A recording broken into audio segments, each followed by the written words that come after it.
بسم الله الرحمن الرحيم. الحمد لله رب العالمين بارئ الخلائق أجمعين، والصلاة والسلام على أشرف الأنبياء والمرسلين خاتم النبيين سيدنا ومولانا حبيب قلوبنا وطبيب نفوسنا أشرف الأولين والآخرين أبي القاسم محمد اللهم صل على محمد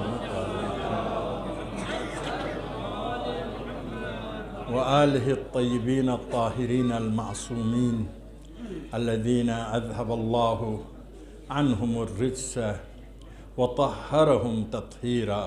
اللهم صل على محمد.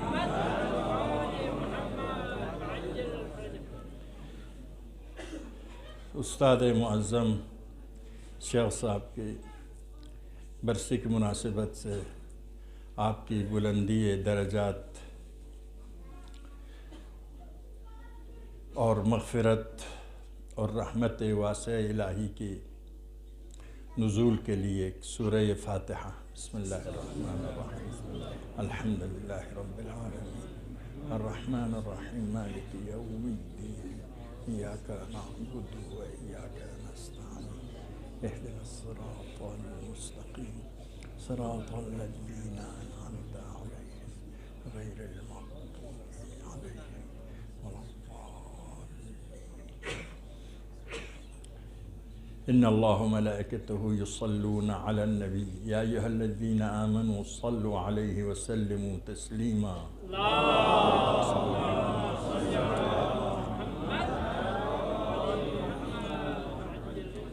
شیخ صاحب مرحوم کی بدولت تمام برادران ایمانی اور علماء کرام اور طلاب کرام کی زیارت کا شرف حاصل ہوا، وہ بھی شب جمعہ. یہ سعادت ہے. آغائے شیخ یوسف القاب کے سخاوت مندی کے ساتھ القاب تقسیم کر رہے تھے. یہ آپ کے حسن ظن ہے. حسن ظن تو نیک ہے، اگرچہ میں بالکل بارہا میں نے اظہار کیا القاب کی دنیا کو پسند نہیں کرتا ہوں. حقیقت کے مطابق بھی ہو، وہ معنویت اور وہ خلوص کم رنگ ہو جاتا ہے، کم از کم لوگوں کی نگاہ میں. اور مجھ جیسا کم ظرف آدمی تو وہ بڑا مشکل میں پھنس جائے گا.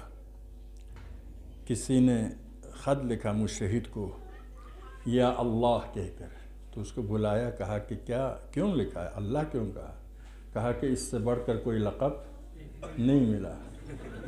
ممکن ہے میں بھی مبتلا ہو جاؤں. اب ایک عرصہ تک یا اللہ کیا نام آیت اللہ سنتے سنتے پھر سمجھوں یہ درجہ تو کم ہے. میں ابھی 10-20 سال ہو چکا ہے.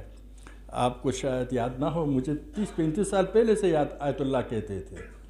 اس کے ایک اہم راز یہ تھا نا کہ کوئی مجھ سے ناراض نہیں تھا. ناراض نہ ہونے سے مخالفت نہیں کرتے.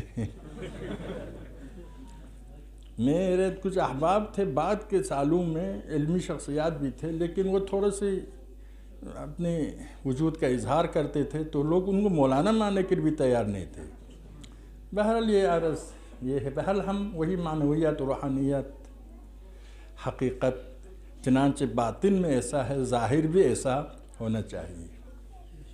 مجھے تو مراجع نے آیت اللہ نہیں بنایا، پاکستانی عوام نے بنایا ہے، تو ووٹنگ کے آیت اللہ ہے. تو اس مذاق سے ہٹ کر شیخ صاحب کی برسی ہے، بہت عظیم عالم دین ہے. ان کے ثمرات میرے برادر نے گنا، علمی ثمرات کو جو علماء کے شکل میں ظاہر ہوئے ہیں. کتنے عظیم ثمرات. پاکستان انقلاب سے پہلے ہم وہاں تھے، مدارس کی حالت بہت ابتر حالت تھی. نیم جان، زیادہ سے زیادہ بہترین لقب دے سکے تو نیم جان مدارس تھی. علمی لحاظ سے انتہائی کمزور. اس کو حیات ثانیہ بخشنے میں پورا پاکستان کے مدارس کو ایک شیخ صاحب کا کردار، طریقہ عمل اور کامیاب نمونہ عمل جو پیش کیا، دوسرا انقلاب اسلامی ایران کی وجہ سے لوگوں کے جذبہ ایمانی میں، امید میں اضافہ ہوا۔ ہمارے لیے اسوہ حسنہ کی ضرورت ہے۔ اسوہ حسنہ تو انبیاء الہی، ظاہر انبیاء کی سیرت کے معتبر داستانیں بہت کم ہے ہمارے پاس واقعات، لیکن ائمہ اطہار کی سیرت موجود ہے، وہ ہمارے لیے اسوہ حسنہ ہے۔ لیکن انسان اس آدمی کے نقش قدم پر چلتا ہے جو زیادہ سے زیادہ اس کے ساتھ نزدیک ہو، مکانی لحاظ سے نزدیک ہو، زمانی لحاظ سے نزدیک ہو، نسبت کے لحاظ سے نزدیک ہو، خلاصہ اس کا اثر زیادہ ہوتا ہے۔ آپ اپنے چچزاد بھائی سے زیادہ اثر لیں گے، اپنے گاؤں کے آدمی سے زیادہ اثر لیں گے، اپنے استاد سے زیادہ اثر لیں گے، اپنے ہم مباحثے سے زیادہ اثر لیں گے۔ تو یہ انسان کے طبیعت میں ہے۔ قرآن میں ارشاد ہوتا ہے وَلَقَدْ كَانَ لَكُمْ أُسْوَةٌ فِي إِبْرَاهِيمَ وَالَّذِينَ آمَنُوا مَعَهُ، یعنی حضرت ابراہیم اسوہ ہے، لیکن اہل ایمان بھی اسوہ بن سکتے ہیں۔ البتہ اہل ایمان کو اسوہ بننا مشروط ہے، جو نقاط مثبت ہے انہی نقاط مثبت میں ان کو نمونہ عمل قرار دینا ہے۔ معصومین علی الاطلاق بغیر قید و شرط اسوہ ہے، لیکن غیر معصومین نقاط مثبت میں، حسنات میں اسوہ ہے۔ تو شیخ صاحب مختلف حوالوں سے اسوہ ہے۔ اس جملہ کے میرا مقصد یہ ہے کہ ایک انسان ہونے کے ناطے سے عیوب سے خالی بھی نہیں ہوتا ہے، لیکن ہمیں مثبت نقاط سے استفادہ کرنا ہے۔ مثبت نقاط سے استفادہ، مثبت نقاط بہت واضح نقاط تھے، تو ان سے استفادہ کرنا ہے۔ مثبت نقاط کو ان کی زندگی کے اسی کو اسوہ حسنہ قرار دینا ہے۔ شیخ صاحب خود بتاتے ہیں کہ ابتدا میں 18 سال کے جوان شاید تھے، گلگت سے نگر سے بھاگ کر مخفی طریقے سے نکلے، اس زمانے میں جانا نہیں دیتے تھے۔ پھر کسی جگہ تک پہنچے، وہاں سے دوبارہ زور سے واپس لے گئے۔ پھر دوسرے سال آنے کی اجازت ملی ان کے والدہ کی شفاعت سے، اور آ گئے نجف۔ پھر نجف میں علماء کی خدمت میں آئے۔ یعنی عجیب یہ ہے کہ اپنے ہدف ڈھونڈنے میں عقل مند بصیرت کی ضرورت، ہدف ڈھونڈنے میں اچھے علماء کو انتخاب کرتے تھے، اچھے ہدف کو انتخاب کرتے تھے۔ نجف میں بھی رہا ہوں، البتہ سکول کی زندگی تھی، لیکن اتنا سمجھ میں آتا تھا کہ طلباء کے پاس وہ فہم نہیں ہے، اپنی ذمہ داری، اپنا ہدف، اپنی قیمت صحیح معنوں میں سمجھ میں نہیں آیا ہے۔ گاؤں میں اخن صاحب کو دیکھا ہے، اخن صاحب کو اسوہ بنا کر آیا ہے حوزہ میں، حوزہ پہنچتے ہی اخن صاحب سے آگے بڑھ کے عمامہ سر پر رکھتے ہی شیخ صاحب بن گئے، اخن صاحب سے قدم اوپر چلا گیا۔ عام طور پر کہتے تھے ہمیں گاؤں میں مسائل شریعہ کی ضرورت ہے اور مجالس کی ضرورت ہے، انہی دو میں تجربہ حاصل کرنا ہے، یہی مقصد ہے۔ لیکن شیخ صاحب نے اس ماحول میں علم کو اپنا ہدف بنایا۔ بہت کم شاید تھے ایسے تھے جو اس اکثریت کے اثر میں نہ آ جائے، علم کو ہدف بنایا۔ پھر ابتدا ہی سے بیمار ہو گئے۔ یہ امتحانات ہے خدا والوں کو، جو امتحانات پیش آتے ہیں، ابتدا ہی سے بیمار ہو گئے، نجف میں نہیں رہ سکے، سامرہ چلے گئے۔ سامرہ میں بیٹھے ہوئے تھے۔ نجف میں تو علم کا سرزمین ہے، لیکن سامرہ میں تو کچھ نہیں ہوتا ہے، سنیوں کا شہر، ایک ہی مدرسہ ہے۔ تو وہاں پر کہتے آغائے راستی پہنچ گئے۔ ان کا اندازہ ہے وہ علمی شخصیت ہے، مقدمات میں جہاں جہاں سمجھ میں نہیں آیا تھا علامت لگائی تھی، آ کر ان سے پوچھا ہے۔ انہوں نے، وہ بھی خالی تھے سامرہ میں زیارت کے لیے، آب و ہوا بہت مناسب آب و ہوا ہے سامرہ میں، اس حوالے سے گئے تھے تو ان کو سکھایا شبہات کا ازالہ کہ یہ روزانہ آتے تھے، ان سے پوچھتے تھے، وہ ان کے شبہات کو حل کرتے تھے۔ کہتے بعد میں نجف چلا گیا، نجف جانے کے بعد ظاہر مقدمات میں قوی ہو گیا تھا، تو لمعہ حاشیہ کئی کے امتحان دے 2-3 مہینے پڑھ کر بنیاد بن گئی تھی، پھر پاس ہونے کے لیے ضروری سامان فراہم تھا۔ کہتے وہ شیخ صاحب، شیخ آغا راستی، اس کے گھر آئے، مدرسے میں آئے، انہوں نے ادار انگور لا کر ان کے سامنے پیش کیا اور ان کو کہا کہ میں نے یہ کیا ہے۔ تو انہوں نے کہا کہ یہ آپ نے غلط کیا ہے، آپ اب اس کتاب کو پڑھنا ہے۔ کتاب کی نشاندہی کی، استاد کی نشاندہی کی۔ کہا کہ میں نے شہریت اللمعہ کے لیا ہے، جائز کیسا ہوگا؟ کہا کہ اگر لمعہ کے شہریت تمہارے لیے جائز ہے، لیکن انہی کتابوں کو تم نے پڑھا تو شہر حرام ہو جائے گا۔ جو کتابیں میں نے بتائی ان کو پڑھو تو شہر تمہارے لیے جائز۔ مقصد ہے نا، دین کا مقصد، خدا کا مقصد، یہ مقصد کے مطابق چلنا مجوز ہے۔ مقصد سے ہٹ کر چلنے میں کوئی جواز حاصل نہیں ہوتا ہے۔ تو اس راستوں کو انہوں نے پکڑا۔ آغا محمد علی آیت اللہ سعید کے والد تھے، ہمارے درمیان بڑی شہرت تھی سخت گیری کے لحاظ سے، اس کے خلاف زبردست انقلاب بھی لایا تھا۔ آیت اللہ محسن حکیم کے داماد تھے، سخت گیر تھے، سخت گیری میں بہت شہرت بھی تھی، ابھی مجھے نہیں معلوم۔ تو یہ گئے ان کے پاس، کہا شہرے دے دو، کہا کہ آدھا دینار جو دوسروں کو دیتے تم لے لو، کہا نہیں لیتا ہوں، وہ تو فقراء کے لیے ہے، آپ طلباء کو جو دیتے ہیں 1 دینار وہ دے دو۔ کہا امتحان دو، تو امتحان دینے کے لیے وہی تیار ہو گئے، وہی کچھ پوچھا جواب دیا وغیرہ۔ ایک جرأت تھی، دوسرا سرمایہ بھی تھا، یعنی علم بھی تھا اور جرأت بھی تھی۔ اسی لیے انہوں نے وہ کہتے تھے آخر تک تمہاری تمام ضرورتوں کو میں پورا کروں گا، اگر تمہاری کوئی ضرورت ہو نہ بتاؤ تو تم مسئول ہو، پورا نہیں کہ تو میں مسئول ہوں۔ آغا محمد علی جو اتنے سخت گیر تھے، عموماً بہت سے علماء ایسے ہوتے ہیں نا، طلبہ نہیں پڑھتے ہیں، طلبہ سمجھتے سر پر امامہ میں نے رکھا ہے تو جبرائیل اور میرا درجہ برابر ہے۔ تو اس طریقے سے یعنی علماء کے سامنے جرأت بھی تھی اور جرأت کی جواز بھی تھا، یعنی علم تھا، عمل تھا، اس وجہ سے اپنا حق بھی مانگتے تھے، ساتھ صحیح طریقے سے پڑھتے تھے۔ جب شہریت لگا، کسی طالب علم نے اپنے علاقے کے آ کے کہا ہاں تم نے جا کر اپنی تعریفیں کر کے شہریت پورے نکالا، کہا کہ تم مقبرہ پڑھتے ہو، تم شہریت کے مستحق ہو، میں نہیں ہوں۔ ایک عجیب چیز تھی نجف میں، کربلا میں تو عروج پر تھا، نجف میں بھی عجیب تھی، مقبرہ پڑھتے تھے، میتوں کے قبر میں جہاں وہ مدفون تھے وہاں جا کر قرآن پڑھتے تھے، کمائی کا ایک ذریعہ ہوتا۔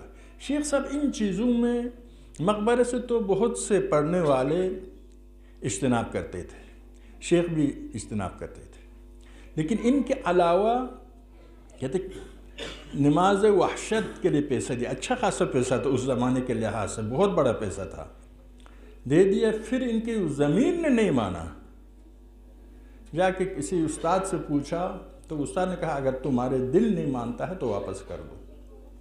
انسان کے دل ضمیر بہت اہم ہوتا ہے نا، پیسہ کے لیے اپنے آپ کو ذلیل کرنا یہ بہت بری عادت ہے۔ چلو کام غلط بھی نہ صحیح، لیکن پیسہ کے لیے ذلیل کرنا یہ بری عادت، آپ کی شخصیت ٹوٹ جاتی ہے، خود شکنی میں مبتلا ہو جاتے۔ تو خلاصہ مسئلہ ورنہ نماز وحشت کا کیا مسئلہ تھا، قبول نہیں کیا۔ پاکستان آ کر نکاح نہیں پڑھتے تھے، یعنی کچھ چیزیں ایسی تھی جو پیسہ کے باوجود، دعوتوں کے باوجود اس کو قبول نہیں کرتے تھے۔ بس اوقات اپنے ذاتی دلائل تھے ان کے لیے، لیکن یہ ہے کہ پیسہ کے سامنے ہتھیار نہیں ڈالا تھا، جو جس چیز کو صحیح سمجھتے تھے وہاں سے لیتے تھے۔ مدرسے کے لیے پیسہ کسی نے دیا، کہا کہ یہ پیسہ مدرسے کے لیے، اور مدرسے میں ایسا کام کرو آپ، فوراً واپس کر دیا۔ وہ دینے والا محسن تھا ان کے اسی ایران میں، فوراً واپس کر دیا، کہا کہ نہیں، شرط کو نہیں ماننا ہے، پیسہ واپس۔ اب شیخ صاحب کو تو تکلف بھی کرنا نہیں آتا تھا، تو پیسے واپس کر دیا۔ یعنی اپنی استقلال کی حفاظت، اپنی حرمت کی حفاظت، عزت نفس کی حفاظت انتہائی اہم ہے۔ علماء کے پاس سرمایہ عزت ہے، حرمت ہے، استقلال ہے۔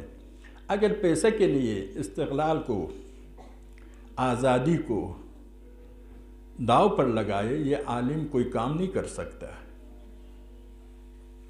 تو یہ ایک قسم کے اچھی صفات میں سے ہے، علم کو اہمیت دینا۔ اچھے طالب علم سے بڑی محبت کرتے تھے، پڑھنے والے طالب علم سے بڑی محبت کرتے تھے۔ میں جب جعفریہ میں پہنچا تھا، وہ گلگت میں تھے، مجھے داخلہ ملا، اور پھر وہ آ گئے، ہم 1-2 مہینے گزرنے کے بعد میرے پاس آ گئے، کہا لگتا ہے تمہارا اطوار و کیفیات بہت صحیح ہے، بہت خوشی کا اظہار کیا۔ ان کے کلاس میں نہیں تھا، میں شیخ مستان صاحب کے کلاس میں تھا، لیکن خیال رکھتے تھے ان تمام چیزوں کا، تمام طلباء کا، ایک ایک کا خیال رکھتے تھے، ان کے نفسیات سے، روحیات سے باخبر ہوتے تھے۔ ان کی شبہات اعتقادی تو نہیں ہوتا ہے اس وقت، علمی لحاظ سے طالب علم ہونے کے ناطے سے ہوتا تھا، ان کا ازالہ کرتے تھے، شوق دلاتے تھے، زبردست شوق دلاتے تھے۔ میں تو ایک تلاطم میں ہوتا تھا، شیخ کو دیکھ کر جذبہ اوپر جاتا تھا، پھر کسی اور کو دیکھ کر جذبہ نیچے آتا تھا، ایک قسم کے برزخ میں رہتا تھا۔ تو یہ اچھی صفات ان کی سیرت میں عرض کے پاکستانی مدارس کی حالت بہت ابتر تھی، انہوں نے بہت اوپر لایا، اور اکثر مدارس کے اساتذہ جعفریہ کا اور مدارس مانگتے تھے کہ جعفریہ کے طالب علم کو ہمیں استاد کے طور پر جعفریہ کے طالب علم چاہیے۔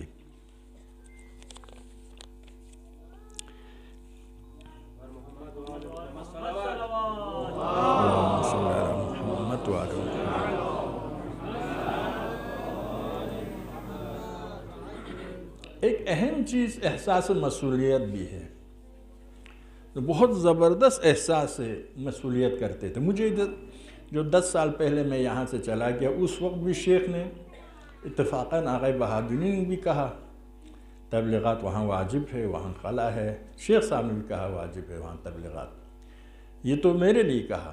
خود احساس مسئولیت اس حد تک کرتے تھے، آپ جانتے ہیں کہ مدرسہ میں ہی رہتے تھے، بعض وقت کئی دن مسلسل گھر پر نہیں جاتے تھے، یا گھر پر جائے آخری وقت جاتے تھے۔ ان کے بیٹے ابھی بھی شکایت کرتے کہ والد صاحب نے ہم پر توجہ نہیں دیا۔ احساس مسئولیت اس حد تک کہ دوسرا کئی مواقع ایسا پیش آیا ہے، دوسروں نے پیشکش کیا کہ ہم مدرسہ بنا کر آپ کو دیتے ہیں، خرید کر دیتے ہیں۔ مدرسوں سے متصل جو عمارت تھی اس کو بھی خرید کر دینے کی پیشکش کی گئی، سب کو ٹھکرایا۔ اس کا وجہ یہ تھا، کہتا تھا کہ میں اس کو چلا رہا ہوں، اس سے زیادہ بڑا ادارہ بناؤں تو چلا سکتا ہوں یا نہیں چلا سکتا ہوں، میں مطمئن نہیں ہوں۔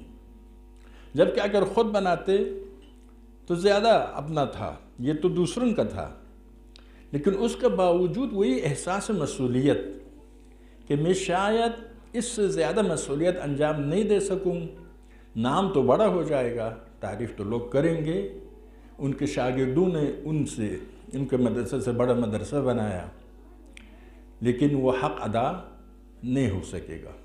یہ ایک اہم چیز ہے، احساس مسئولیت۔ یہ ہم میں سے ہر ایک کی اپنی ذمہ داری ہے کہ اس وقت دین کا تقاضا کیا ہے، امت کا تقاضا کیا ہے، میری مسئولیت کیا ہے، میں کیا کر سکتا ہوں۔ یہ ایک اہم نقطہ ہے جو شیخ صاحب اس کے سخت ہی پابند تھے مسئولیت کے لحاظ سے۔ اسی لیے بچوں پر بھی توجہ کم ہوتا تھا اپنے گھر کے، اور اس مدرسے کے علاوہ دوسرا مدرسہ کو بھی انہوں نے نہیں اپنایا، ورنہ دل یہی کہتا 5-6 مدرسہ بڑا نام ہو جائے گا، کہ بھئی اس کے اتنے مدارس ہے، اتنے طالب علم ہے وغیرہ وغیرہ، لیکن سب کے سب تو خالی بچوں کی تربیت ہو جاتی۔ اور ایک اہم نقطہ یہ ہے کہ شیخ صاحب سب سے زیادہ اہمیت علم کو دیتے تھے، البتہ تقویٰ کے بعد، ایمان کے بعد۔ اصل دین و ایمان ایک ہوتا ہے جو واجب ہے، دوسرا مستحبات ہوتا ہے۔ واجب والا حصہ مد نظر تھا، وہ بالکل، اگر وہ نہ ہو، اصل تقویٰ نہ ہو تو کوئی فائدہ نہیں ہے۔ سب سے زیادہ نقصان انہی لوگوں کی طرف سے ہے جن کے اندر تقویٰ نہیں ہے، یعنی واجبات بجا لائے، محرمات سے بچے، اتنی تقویٰ تو ہونی چاہیے۔ فاتقوا اللہ ما استطعتم، مفسرین فرماتے ہیں وہی کم از کم واجبات، کم از کم اجتناب از محرمات۔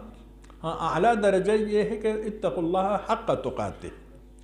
تو اتنی تقویٰ کے بعد سب سے زیادہ اہمیت دیتے تھے علم پر، علم کے حوالے سے بہت بڑی اہمیت کے قائل تھے، علم کا عاشق بناتے تھے طالب علموں کو۔ علماء کی، آپ جانتے ہیں ہماری روایت میں قیامت کے دن شیعوں کے درجات ان کے علم کے مطابق ہوگا، شیعیان اہل بیت کے درجات آخرت میں ان کے علم کے مطابق ہوگا۔ ظاہر علم سے مراد صرف علم حوزوی نہیں ہے، علم کا دائرہ وسیع ہے، لیکن تب بھی علم معیار فضیلت ہے انسان۔ آپ دیکھیے، انسان حیوانات سے افضل ہوا اسی علم کی وجہ سے، انسان فرشتوں سے افضل ہوا اسی علم کی وجہ سے۔ حضرت آدم کی خلقت کے بارے میں جب سوال ہوا اور مسجود ہونے کے بارے میں سوال ہوا تو فرمایا علم، آدم کے علم کو دلیل کے طور پر پیش کیا خدا نے، یعنی برتری انسان باعث ہو گیا انسان معلم ملائک بن جائے، مسجود ملائک بن جائے۔ انبیاء میں بھی جتنا علم زیادہ اتنا اس نبی کے امام کے درجات بالاتر۔ ظاہر علم خود تنہا ہدف نہیں ہے، علم کے ساتھ عمل کی بھی ضرورت ہے، علم کے ساتھ ایمان کی ضرورت، یعنی اعلیٰ درجہ کے علم۔ عام طور پر ہم کہتے ہیں علم ہو تو سب کچھ، نہیں، ہمارے پاس اعلیٰ درجہ کا علم نہیں ہوتا ہے، ایک پہلو میں معلومات ہوتا ہے، دوسرے پہلو میں جہالت ہوتی ہے، ورنہ اعلیٰ درجہ کے علم تمام حقائق منکشف ہو اور انکشاف میں بھی علم حصولی سے علم حضوری تک جائے، یہ علم کبھی عبودیت سے جدا نہیں ہو سکتا۔ اگر علم عبودیت سے جدا ہوتا ہے وہاں پر ہے جہاں علم ناقص ہے، ایک پہلو کو جانتے ایک پہلو کو نہیں جانتے ہیں۔ اس وجہ سے تو علم ہو اور علم کے ساتھ ایمان ہو، ایمان کے ساتھ، ایمان یعنی التزام قلبی بے دین، التزام قلبی بے عمل، التزام قلبی بے دین، التزام قلبی بے عمل۔ علم ہو، ایمان ہو، پھر عمل ہو، اور اپنی فردی زندگی میں، اجتماعی زندگی میں۔ خلاصہ علم اساس ہے، اور دنیاوی ترقی کے بھی، اخروی ترقی کے بھی اساس ہے۔ ابھی آپ حضرات، ہمیں تو موقع نہیں ملا، ایک زمانے میں تو عاشق تھا لکھنے کا، لیکن موقع نہیں ملتا تھا، لیکن ہمارے زمانہ گزر گیا، ابھی آپ کے زمانے میں زور سے لا کر لکھنے پر لگا رہے ہیں، اور خلاصہ اس میں کچھ محنت کی ضرورت ہے، سب کے سب نیٹ سے نکال کر وہ نہ کریں، نیٹ سے نکالیں گے بھی ایک مطالعہ کر کے شامل کریں۔ سنا ہے بعض اوقات عنوان کو دیکھ کر شامل کرتے، عبارت کو بھی نہیں پڑھتے کیا لکھا ہے اندر۔ تو خلاصہ یہ علمی حوالے سے کیا نام ہے، جامعیت، ہم تو فی الحال یہ علمی لحاظ سے جامعیت ہمارے لیے ممکن ہی نہیں، معصومین کے لیے ممکن ہے۔ تقسیم کار، تخصص جس کو کہتے ہیں، ضروری ہے، تخصص کے لیے تقسیم کار کی ضرورت ہے۔ ایک آدمی فقہ میں جائے، فقہ میں بھی مجھے یقین ہے ہمارے بہت سے مشکلات حل ہونے کے لیے فقہ میں بھی تقسیم کار کی ضرورت ہے۔ ایک آدمی اسلامی معاشرے کے فردی اجتماعی زندگی کے پیدائش سے لے کر موت تک کے سارے مسائل کو کیسا حل کر سکتا ہے؟ ممکن نہیں ہے۔ سابق لوگوں نے جو کچھ تحقیقات کیا ہے اسی پر تھوڑا سا غور کرتے ہیں اور آگے بڑھ جاتے ہیں، ممکن ہی نہیں ہے۔ اسی لیے تخصص، خود فقہ میں بھی شہید مرتضیٰ مطہری بہت تاکید کرتے ہیں، سارے اصحاب علم کو میں نے دیکھا ہے تاکید کرتے ہیں فقہ میں بھی ہر باب لے لو، ہر باب میں متخصص نکلے، اس وقت اس کے سارے شبہات حل ہو جائے گا، سارے مخفی زوایا حل ہو جائے گا۔ ورنہ بس اوقات ایک روایت ضعیف ہے اور جذبات کے مطابق ہے، جذبات کے مطابق۔ میں ایک مثال دیتا ہوں، آیت اللہ جوادی کی چھوٹی سی کتابچہ ہے استطاعات کا، اس میں یہی جو کسی کے زوجہ کے ساتھ کسی کا ناجائز تعلق یا قوم لوط کے تعلق میں جو حرمت ابدی ہے، انہوں نے فرمایا اس کے اوپر کوئی دلیل نہیں ہے، لیکن احتیاط واجب اجتناب کرنا ہے، وجہ بھی معلوم سارے علماء نے کہا ہے نا۔ اب اس میں کیا ہے، روایات بہت ہے، اب روایات سند کے لحاظ سے اتنی قوی نہیں ہے، لیکن وہ قوت ایمانی اور جذبہ ایمانی اور احساسات ایمانی کی وجہ سے انہی روایت کے مطابق فتویٰ دے دیتے ہیں۔ اگر تحقیق آ جائے ہر مسئلے پر، عمیق تحقیق، بقول آغا برجردی تھے ان ابن الدلیل، تو آغا برجردی سے نقل کرتا کوئی کہ 500 مسائل شرعیہ کی دلیل اجماع ہے۔ اب اجماع میں آپ جانتے ہیں صغرا یا کبرا، ہاں جی، جہاں صغرا قوی ہو وہاں کبرا قوی نہیں، جہاں کبرا قوی ہو صغرا قوی نہیں، مسئلہ یہی ہوتا ہے۔ تو بہرحال ابھی دور بہت، مثلا ایک زمانے میں شیعہ مظلوم تھے، چھپ کر کام کرتے تھے، واقعاً چھپ کر کام کرتے تھے، انتہائی خطرات کے ساتھ زندگی گزارتے تھے۔ ابھی یعنی تشیع کے عروج کا دور ہے، اس دور میں علمی انتہائی ترقی کی ضرورت ہے۔ علمی ترقی میں بھی جو سب سے زیادہ مسئولیت ہے وہ فقہی ہے اور اعتقادی ہے، اعتقادی لحاظ سے لوگوں کے فکر کو بچائے۔ اب خود ایران میں دیکھیے یلغار ہو گیا مغرب کا، اتنے شبہات کا حملہ ہوتا ہے۔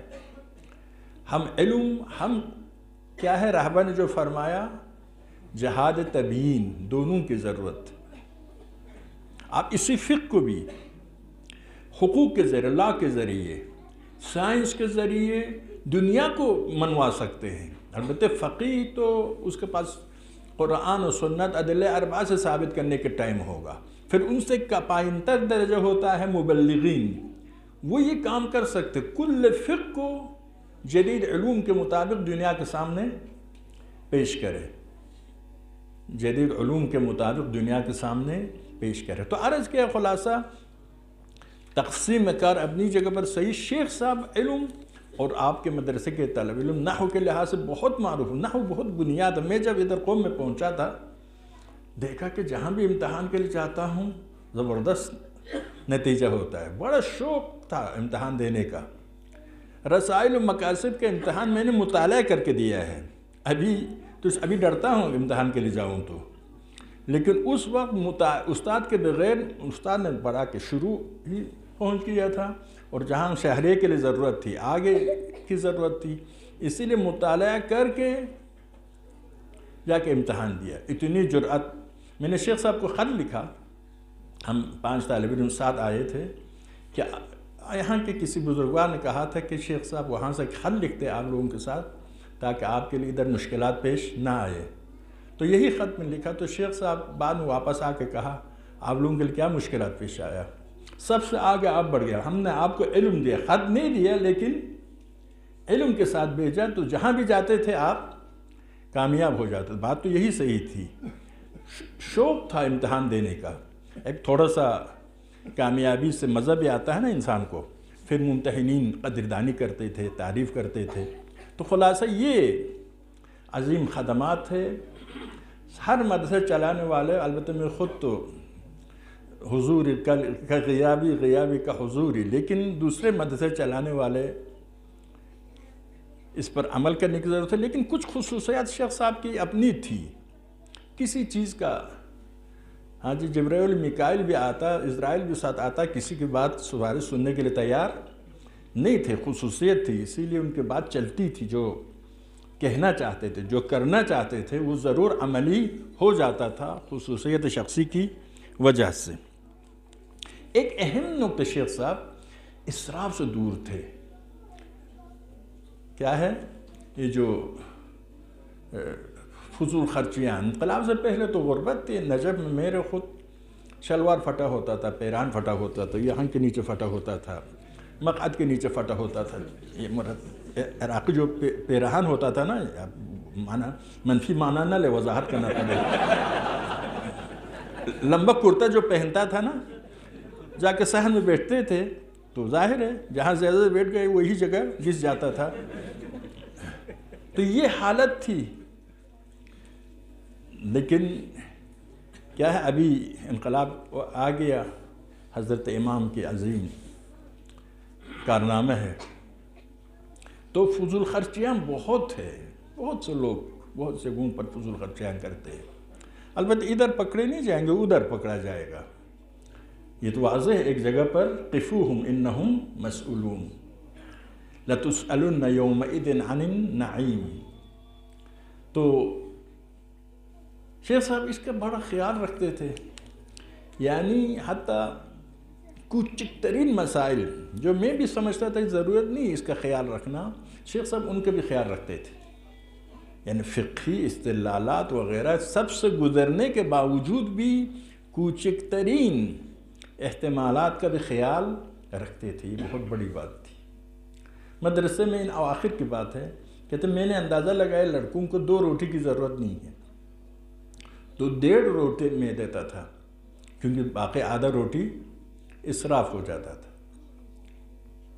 آپ جانتے ہیں کہ ان کے پاس کھانا کھانا، میں نے بھی 1 سال جو وہاں رہا سیکھ لیا، کھانا کھانا پھر زیادہ نہ ڈالنا اور برتن کو مکمل صاف کرنا، ہاں جی، خلاصہ اس قسم کے ضیاع سے بھی اجتناب، فضول خرچی سے بھی اجتناب۔ ایک دفعہ ان کے بیٹا شاید بہت چھوٹے تھے، آغا تقی صاحب تھے غالباً، میں نے ان کو دیکھا نہیں تھا، ان کی زیارت بہت سالیانہ دراز کے بعد ہوئی، لیکن ایک دفعہ کسی کام سے ہم دونوں گئے تھے، میں سن 87-88 میں وہاں استاد تھا، واپس آ رہا تھا، تو کسی کام سے گئے تھے، تو ایک گڑی جو نمبر والی گڑی ہے، نمبر جو نکلتا ہے نا، تو آج کل وہ بھی ختم ہو گئی ہے، ختم ہونے کے مترادف ہے، تو وہ بچہ کیا تھا، خراب ہو گیا تھا، پورا صدر گھوما، سب نے کہا بھائی اس کو نہ بناؤ، ایک نیا لے لو، 30 روپے 40 روپے کی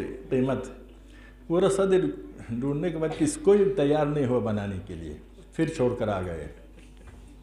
یعنی ایسا خیال رکھتے تھے ان چیزوں کا، اور لیکن تب بھی طلباء کے لیے سہولت تھی، اب پڑھنے کے لیے چائے کی ضرورت تھی، چائے پینے کی اجازت تھی، چینی چائے یہ چیزیں تیار تھی، یعنی ضرورت کی چیزوں میں بخل نہیں کرتے تھے، لیکن غیر ضروری چیزوں میں بہت سخت گیری تھی۔ یہ ان کے اہم خصوصیات ہیں، ہمارے لیے نمونہ عمل ہے۔ اور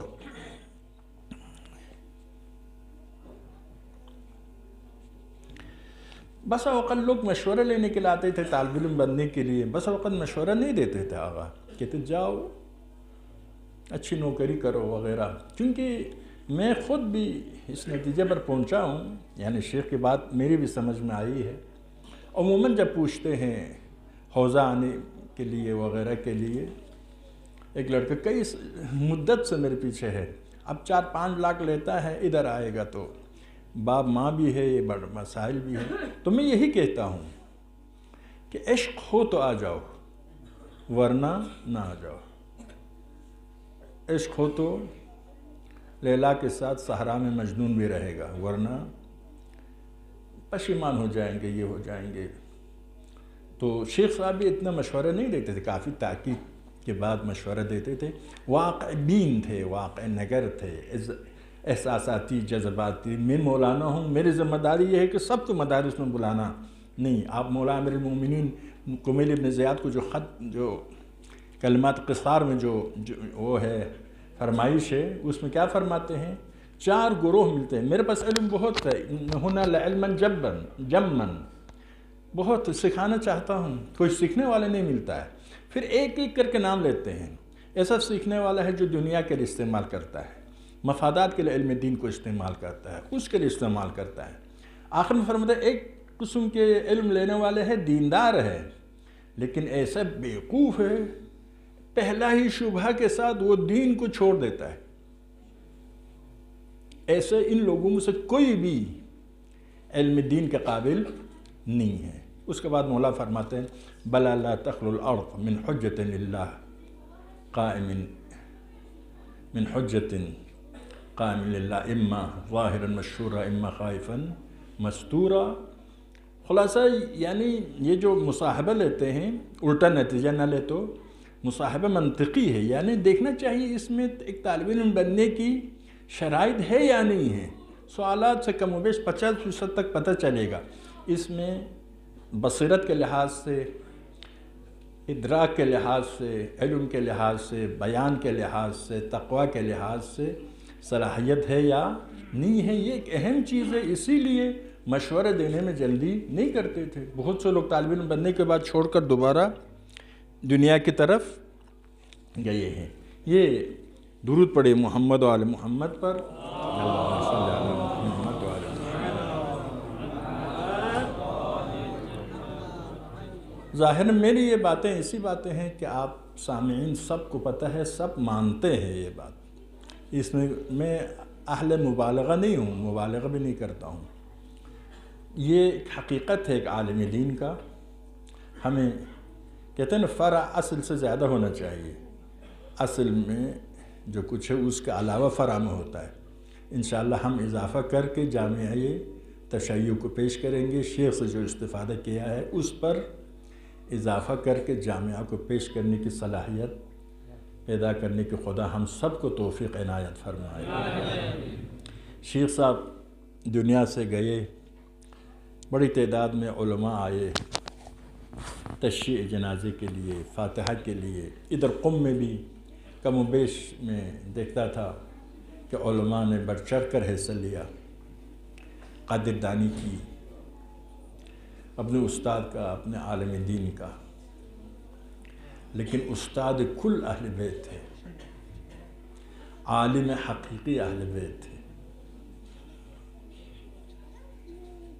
ان کی قدردانی ہوئی، قدردانی نہ ہوئی، لیکن کوئی پریشانی نہیں ہے، خدا کے لیے کیا ہے۔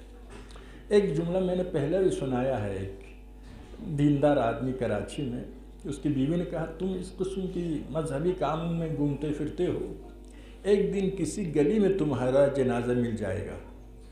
تو اس نے کہا کیا فرق پڑتا ہے، مولا امام حسین تو 3 دن دفن نہیں ہوئے،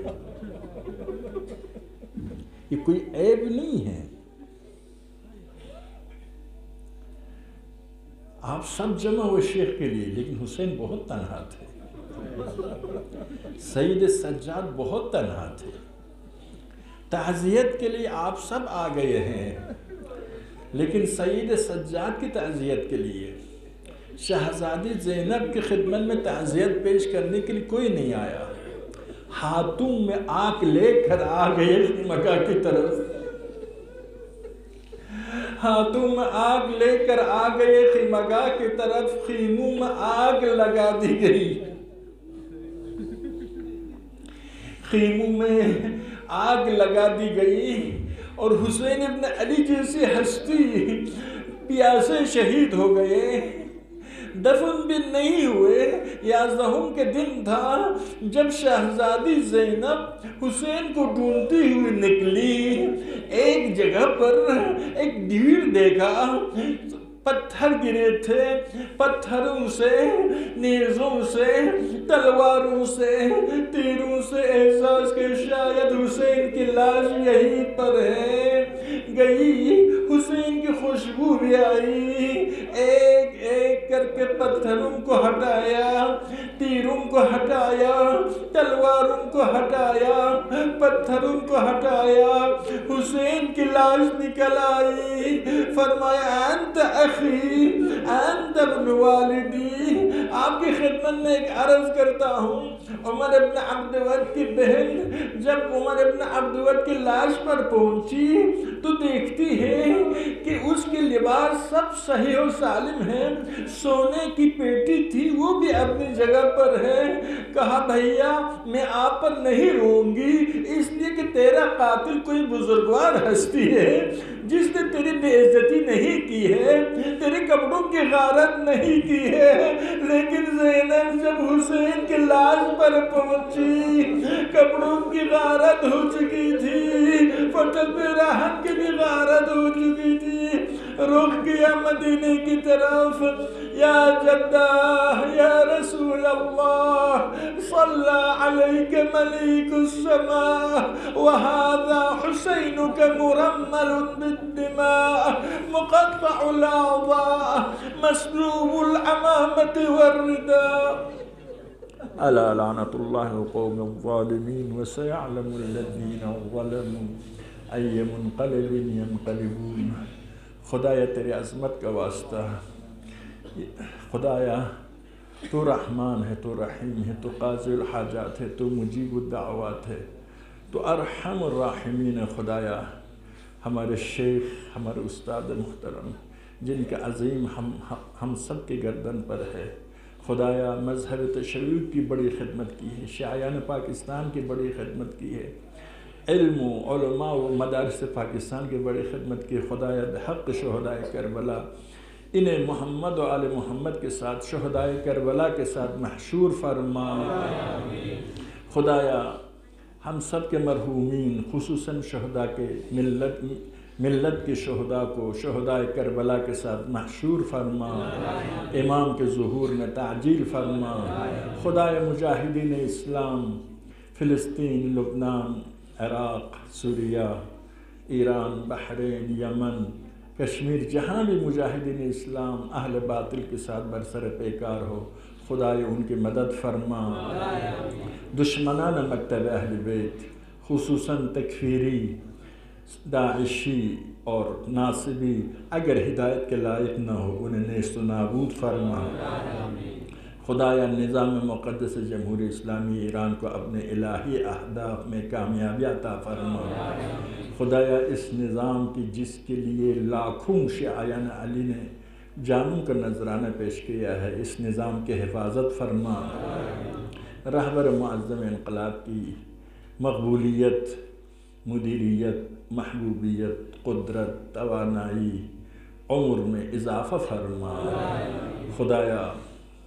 خدایا سید حسن نصر اللہ شہدائے مقاومت کو شہدائے کربلا کے ساتھ محشور فرما۔